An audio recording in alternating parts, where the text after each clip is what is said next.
ॐ नमो भगवते वासुदेवाय। ॐ नमो भगवते वासुदेवाय। ॐ नमो भगवते वासुदेवाय। नारायणं नमस्कृत्य नरं चैव नरोत्तमं देवीं सरस्वतीं व्यासं ततो जायमुदीरयेत्। नष्टप्रायेषु अभद्रेषु नित्यं भागवत सेवया भगवतीरुत्तमश्लोके भक्तिर्भवति नैष्टिकी। ॐ ज्ञानतिमिरन्धस्य ध्यानशलाकया चक्षुरुन्मिलितं श्रीचैतन्यमनोभीष्टं स्थापितं येन भूतले स्वयं रूपकदा मह्यं ददाति स्म पदान्तिकं। नमो विष्णुपादाय कृष्णपृष्ठाय भूतले श्रीमते Bhaktivedanta स्वामीनिति नामिने।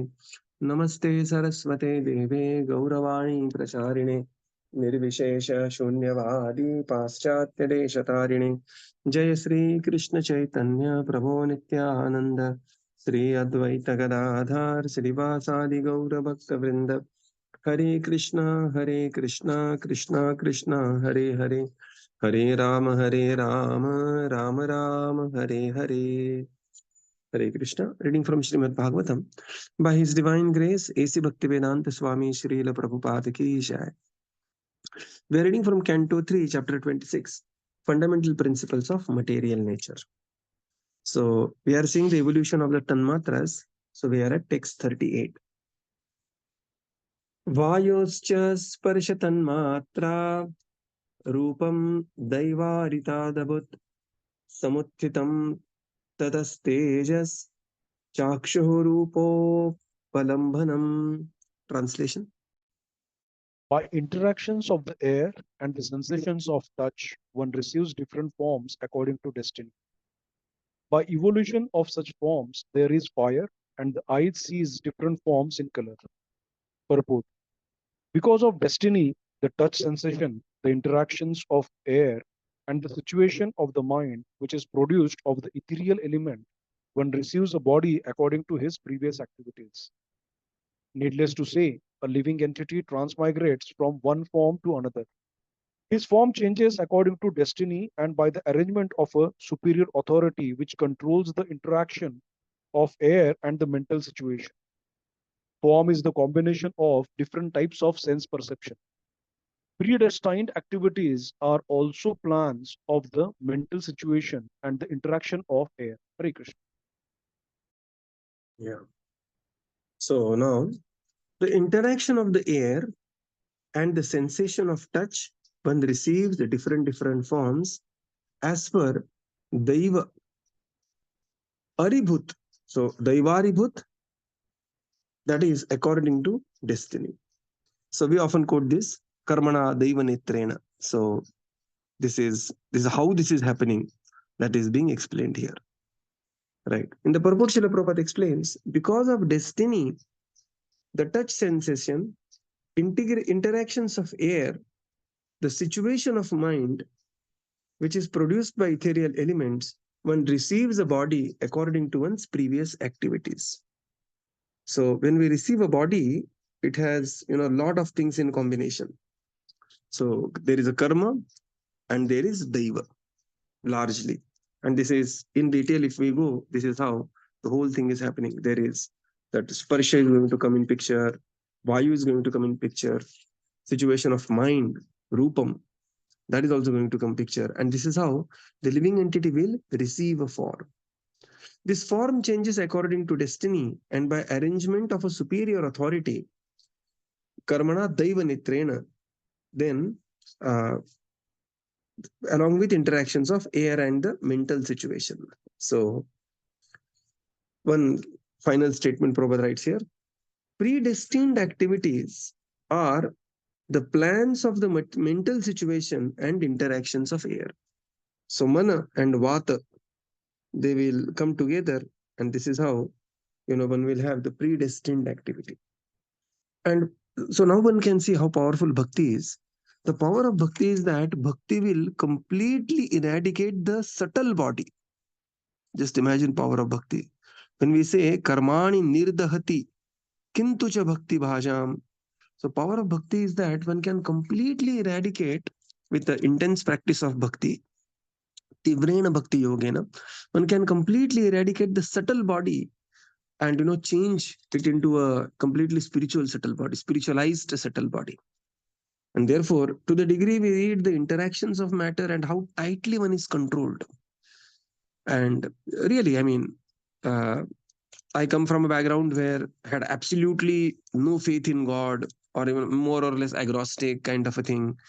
And karma, daiva, and nasib ka saath and all these were like far utopian ideas to me. I come from a very, very agnostic background. But questioning everything, seeing the life through, and we can very firmly conclude that it is very difficult to get over one's destiny unless one is a devotee. And to the degree one is a devotee, to that degree one can completely transcend the interactions of previous karma on one's life. To the degree one is not a devotee, to that degree he will simply work as if a plaything in the hands of the material nature. Right. One classic example of this is, one of the president, very powerful president of one nation, who just plays. I was just reading about him. One astrologer was saying that he just plays to his kundali to the best.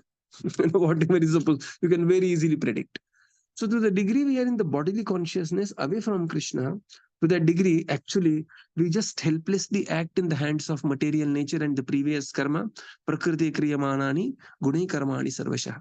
But to the degree we are devoted, and one of the very powerful principle of devotional service is reading Bhagavatam every day. Yesterday we had Bhaktivinoda Thakur appearance day, and Bhaktivinoda Thakur he had tremendous faith in Srimad Bhagavatam, tremendous faith, to the degree of when he used to go to some Baba who is claiming an extremely powerful Baba, not some some Tom, Dick, Harry kind of a Baba. Extremely powerful Baba who he is appearing from the fire. He is, curing people simply by the touch of his hand, and he's walking on the water. Those kind of Babas, which now that Baba is, those Babas hardly exist nowadays.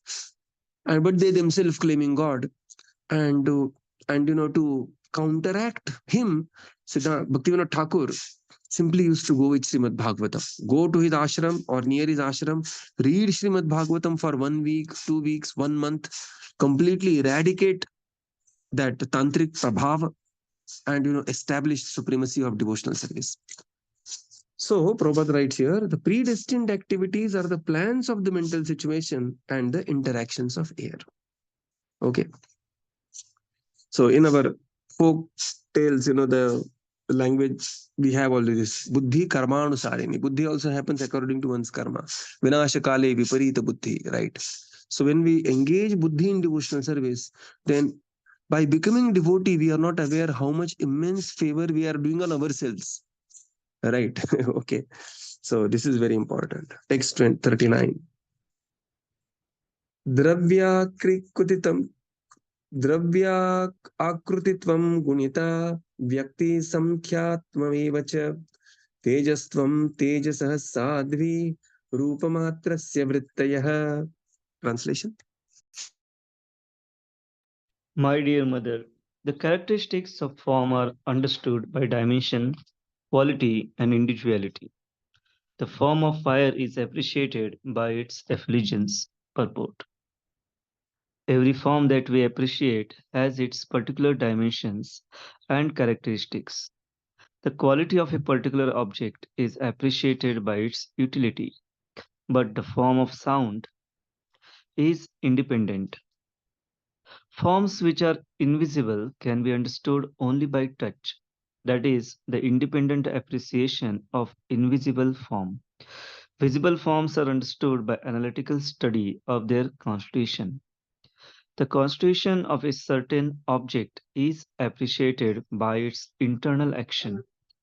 For example, the form of salt is appreciated by the interaction of salty tastes, and the form of sugar is appreciated by the interaction of sweet taste. Taste and qualitative constitution are the basic principles in understanding the form of an object. Now, Sadhvi, oh my dear mother, characteristics of the form are understood by dimension, quality, and individuality. The form of the fire is appreciated by its effulgence. And Srila Prabhupada writes a beautiful purport. Srila Prabhupada writes in the purport that every form that we appreciate has its particular dimension and characteristics. Right. So this is the Rupa. So we are talking about the Tanmatra. Now we are talking about Sparsha we have seen. Shabda we have seen. Sparsha we have seen. Now more about Rupa. Rupa is the form. So every form, Rupa, we appreciate has its particular dimension and characteristics. Correct. Some actor, actress is there. They will have a particular dimensions. And because they are in that particular form, they are being appreciated. Somebody is, having the bulgy 6 packs abs and all that thing. He is appreciated. Oh, what a form he has. So that is what you are appreciating is Rupa. Rupa is the form. And the forms which are invisible can be understood only by touch. So what this means is that, like Vayu. Vayu has no form in a sense because it is invisible form. Vayu has a form, but Vayu, to our bare eyes, we cannot see that form. But when we have the touch sensation, suddenly there is a very cold breeze, then we suddenly realize, oh, it's very cold. So this is the forms which are invisible are appreciated only by touch. That is independent appreciation of the invisible form. So sparsha gives the form is visible. The visible forms are appreciated by dimension, quality, and individuality. Invisible forms are appreciated by sparsha. Okay, we are going up in the ladder. Rupa is appreciated by sparsha. Correct. Visible forms are understood by analytical study of their constitution. So visible forms analytical study of constitution means we can see dimension, right? So, or we can see the quality of that form. Somebody is fair, somebody is not fair, somebody is in shape, somebody is out of shape. That is dimension, that is quality, individuality. So these are the analytical study. Analytical study means you talk in numbers, right? You talk in numbers. So that is possible only for the visible forms. Invisible form, that is not possible. Analytical study of invisible form is not possible. For invisible form, we come to one other thing, that is sparsha. And that is what we have seen about Vayu, that the air is appreciated by sparsha. The constitution of certain objects is appreciated by its internal action. Whereas certain forms we may see and we may not directly appreciate, just like Prabhupada gives here, how wonderful Srila Prabhupada's purports are. Prabhupada gives here example of salt and sugar. Now, both are white. And if you see from a distance, they may look similar. Now you may say, oh, this is also white, that is also white. This is also similar form, and that is also some similar form. You can take some khade meat or something like that, and khadi sakar. Okay, so what happens is that both look similar. No, but now there is specific. Prabhupada writes here, the constitution of certain object is appreciated by its internal action. You will appreciate the salt differently than the sugar differently because of the salty taste and because of the sweet taste of the sugar. Right. So tastes and the qualitative constitution are the basic principles of understanding the form of an object. So the form sometimes may look similar, but their real differentiation will take place only when we understand the internal action of that form. And Prabhupada gives example of here, salt and sugar, which look very, very similar, but have a completely different result. I remember one devotee, he was preparing laddu, to surprise another devotee on his birthday. And luckily, somehow, not luckily, somehow, instead of putting sugar, he put citric acid there. They look very, very similar, the powdered sugar and citric acid. And very happily, with great love, he offered him that laddu, some rava ka laddu. with sugar. Instead of sugar, what he thought sugar was a citric acid. And it was just a fun later. So this is the importance of internal action. Text 40. Dyotanam pachanam panam amadanam himamardanam tejaso vrittayaste tveta shoshanam kshirdrika evacha. Translation. Fire is Fire appreciated is light, by its ability to cook, to digest, to destroy cold, to evaporate, and to give rise to hunger, thirst, eating, and drinking. Purport. The first symptoms of fire are distribution of light and heat, and the existence of fire is also perceived in the stomach. Without fire, we cannot digest what we eat. Without digestion, there is no hunger and thirst or power to eat and drink. When there is insufficient hunger and thirst, it is understood that there is a shortage of fire within the stomach, and the Ayurvedic treatment is performed in connection with the fire element, Agni Mandyam. Since fire is increased by the secretion of bile, the treatment is to increase bile secretion. The Ayurvedic treatment thus corroborates the statements in Srimad Bhagavatam.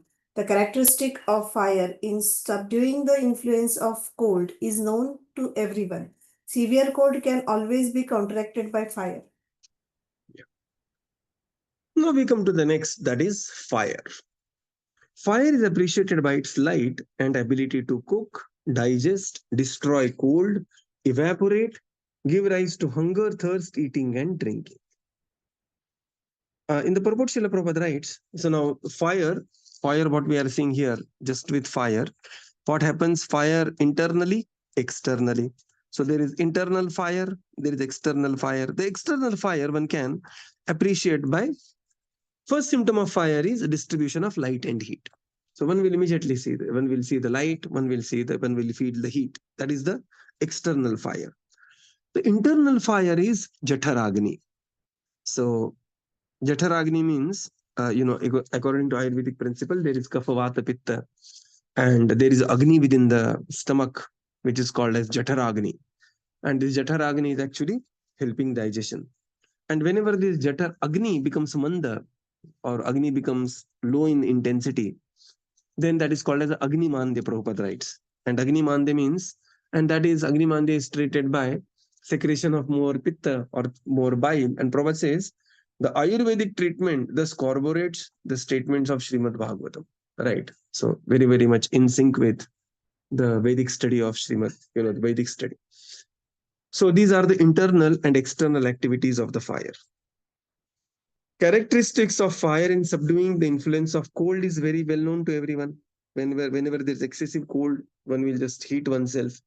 And these are all the characteristics of fire. For beautiful Agni Mandya, there is a very beautiful pastime in Mahabharata. That once, the Agni Dev, he came to Krishna, and Krishna was that time in Krishna was that time along with Arjuna. And Agni Dev said that, these Brahmanas are doing too much of yagya, and they are offering too much of, the ghee. And my Agni, I am only Agni, but I only am feeling Mandya. I am only feeling little low. So, and then Lord Krishna says, so what can we do? And then he said, I need to eat herbs. And these herbs are there in Khandava-prastha, but I cannot go there because Khandava-prastha, there is this snake Takshak, and Takshak is protected by Indra.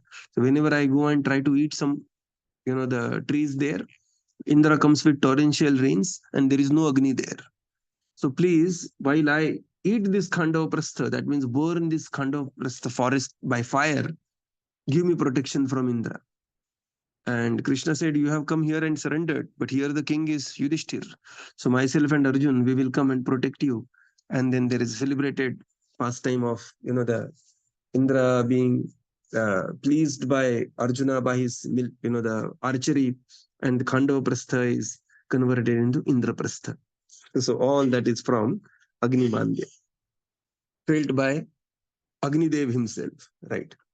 So text 41. Rupamatrat vikurvanat tejaso daiva choditat rasamatram अभूत् तस्मात् अम्बजिह्वा रसग्रहः. Translation.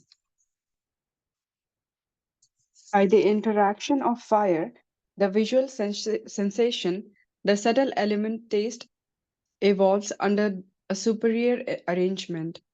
From taste, water is produced, and the tongue, which perceives taste, is also manifested. Purport: the tongue is described here as the instrument for acquiring knowledge of taste. Because taste is product of water, there is always saliva on the tongue. Hare Krishna. Yeah. So now we have seen what the fire is. Fire is how the fire is appreciated.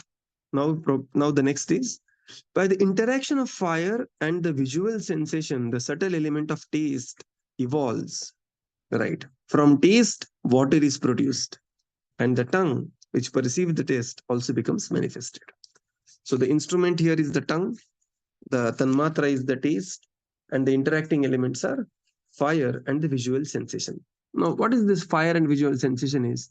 One can very easily, how beautifully one can see this, that you are passing through a shop, this which is a sweetmeat shop or a bakery shop, and suddenly you see rasgulla.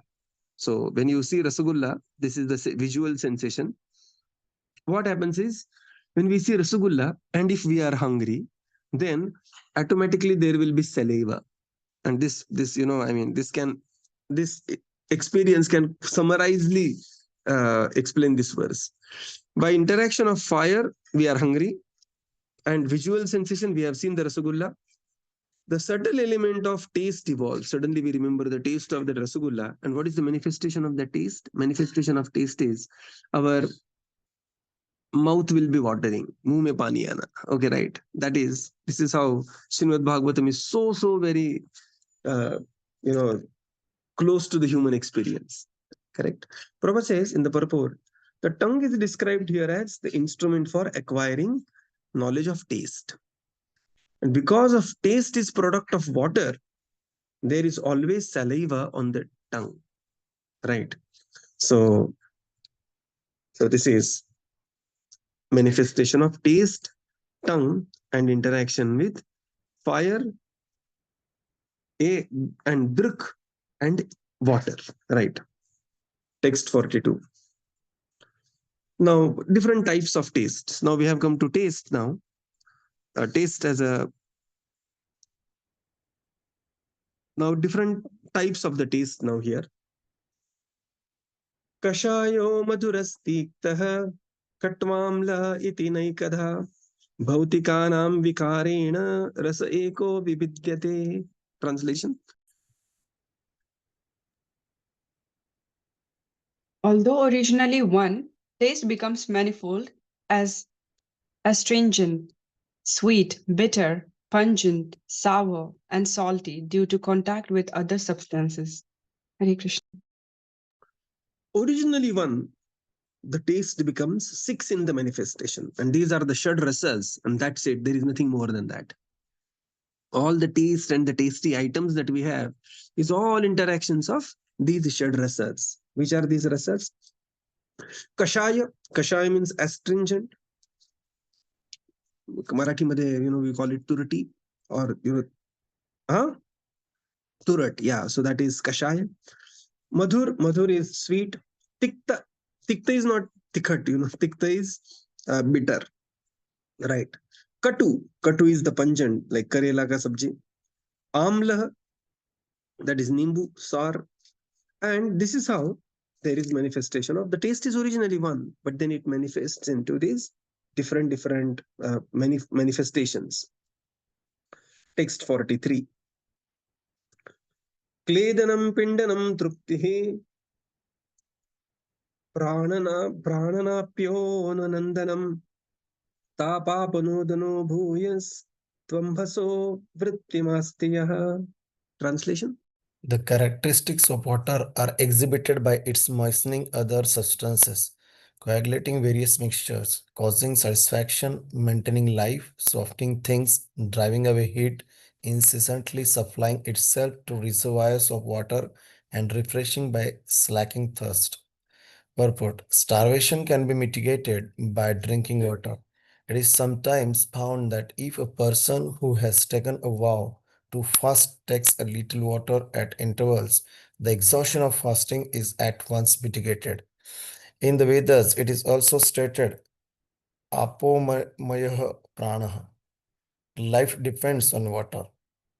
With water, anything can be moistened or dampened. Flour dough can be prepared with a mixture of water. Mud is made by mixing earth with water. As stated in the beginning of Srimad Bhagavatam, water is the cementing ingredient of different material elements. If we build a house, water is actually the constituent in making the bricks.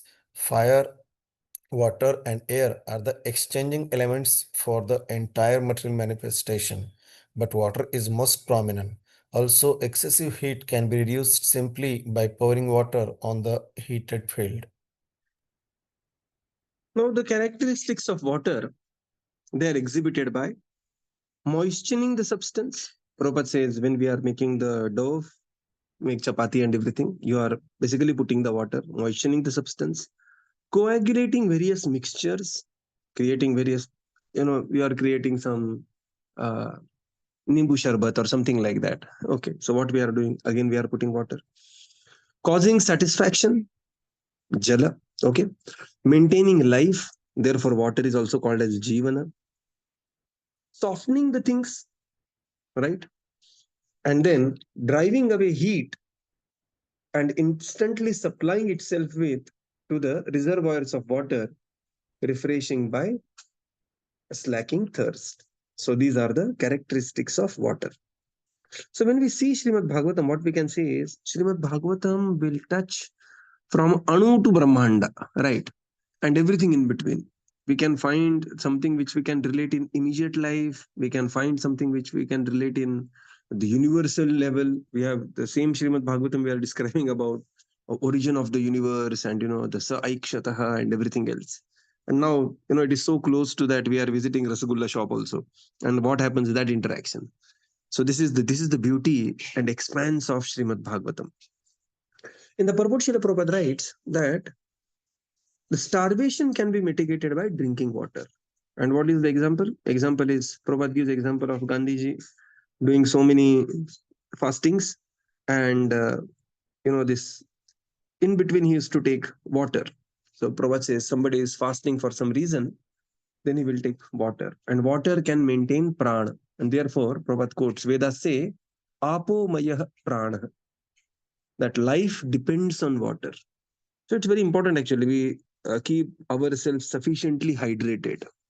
Okay, so what this simply means is that we have to keep ourselves sufficiently hydrated. Many times, uh, we forget water.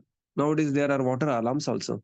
People put up that alarm, and the alarm will go every 2 hours. People drink 1 glass of water or something like that, because life depends on water. Apo maya prana. This is the Vedic statement, Vedavak.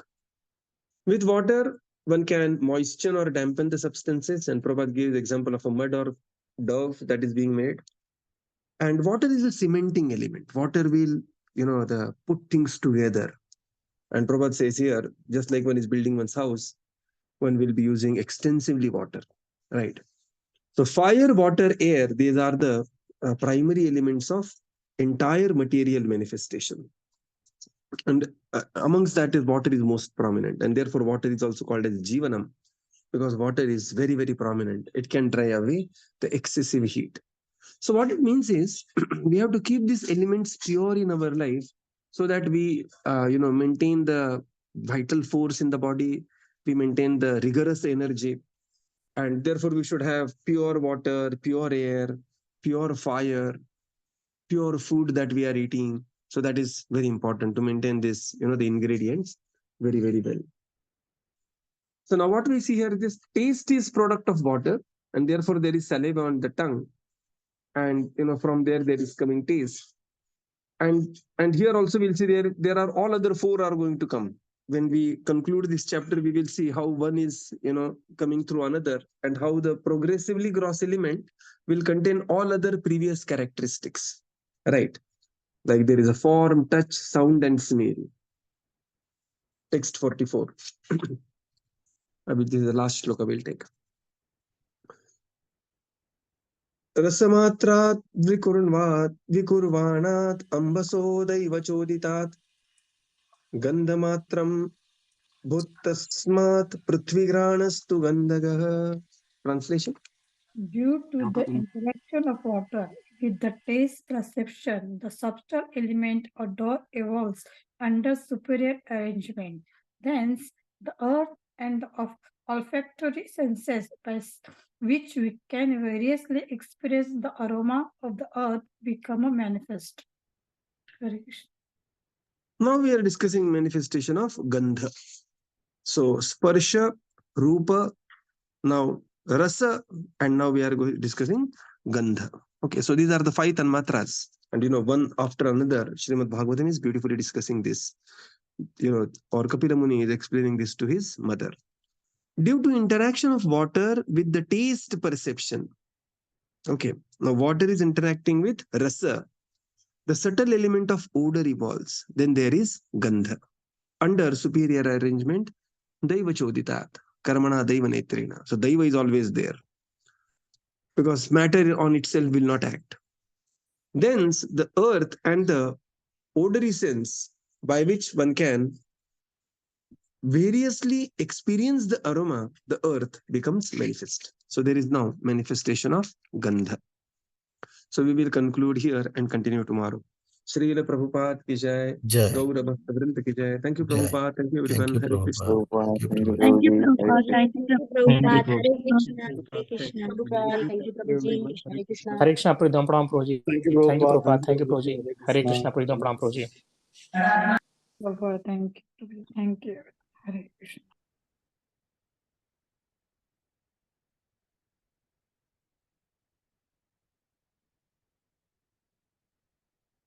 In the